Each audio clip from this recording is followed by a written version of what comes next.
Darshan sir, ನಾನು Airavata picture ಹಿಡಿಬೇಕಾದಾಗ Darshan sir ಇಲ್ಲೇ ಮಂಚಿನ ಬೆಲೆಯಲ್ಲಿ ಶೂಟಿಂಗ್ ನಡೀತಾ ಇತ್ತು.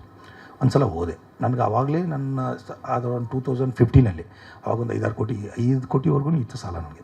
ಬಟ್ ನನಗೆ ಆ ಟೈಮಲ್ಲಿ ಅರ್ಜೆಂಟ್ ಗುತ್ತಿಗೆ ಬಂದಿರೋ ಕಮಿಟ್ಮೆಂಟ್ 1 ಕೋಟಿವರೆಗೂ ಇತ್ತು. ಆ 1 ಕೋಟಿ ಅಷ್ಟೇ ನಾನು ದರ್ಶನ್ ಸರ್ ಹತ್ರ ಹೋಗಿ ಫುಲ್ 5 ಕೋಟಿ ಅಂತ ಹೇಳಲಿಲ್ಲ. ನನಗೆ ಸರ್ 1 ಕೋಟಿ ಸಾಲ ಇದೆ ಕೊಡಿ ಅಂದೆ. ಇಮಿಡಿಯೇಟ್ ಕೊಟ್ಟರು ಸರ್, ಇಮಿಡಿಯೇಟ್ ಕೊಟ್ಟರು. ದರ್ಶನ್ ಸರ್ ಹೆಲ್ಪ್ ಮಾಡಿದ್ದಾರೆ.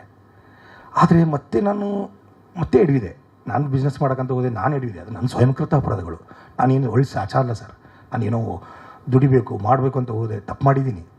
ಸ್ವಯಂಕೃತ ಅಪರಾಧಗಳು ಆಗಿದ್ದೇವೆ ನನ್ನಿಂದ, ನಾನು ಆಗಿಲ್ಲ ಅಂತ ಹೇಳ್ತಾ ಇಲ್ಲ. ಈ ಮಧ್ಯದಲ್ಲಿ ಮತ್ತೆ ನಾನು ಲಾಸ್ ಆದೆ. ಮತ್ತೆ ಪದೇ ಸಾವಿರಿಗೆ ಅಳೋರು ಯಾರು ಸರ್? ನಾನು ಮತ್ತೆ ಹೋಗಿ ಹೆಂಗೆ ಸರ್ ಒಂದು ದರ್ಶನ್ ಸರ್ ಮುಂದೆ ಮುಖ ಎತ್ತಿ ಕೇಳೋ ಪರಿಸ್ಥಿತಿ ಇರಲಿಲ್ಲ ಸರ್. ಕೇಳಿದ್ರೆ ಹೆಲ್ಪ್ ಮಾಡ್ತಿದ್ರು ಏನೋ ಗೊತ್ತಿಲ್ಲ.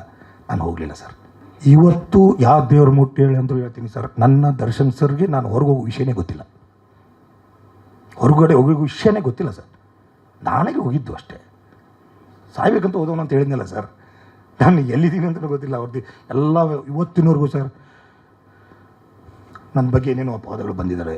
ನಾನು ಯಾವುದಕ್ಕೂ ಏನಿಲ್ಲ. ನಾನು ಏನು ಹೇಳ್ಬೇಕಂತ ಹೇಳಿದೆ, ತೂಗುದೀಪ ಪ್ರೊಡಕ್ಷನ್ ಆಗಲಿ, ತೂಗುದೀಪ ಡಿಸ್ಟ್ರಿಬ್ಯೂಷನ್ ನನ್ನ ಮಾತೃ ಸಂಸ್ಥೆ ಇದ್ದಂಗೆ ಸರ್.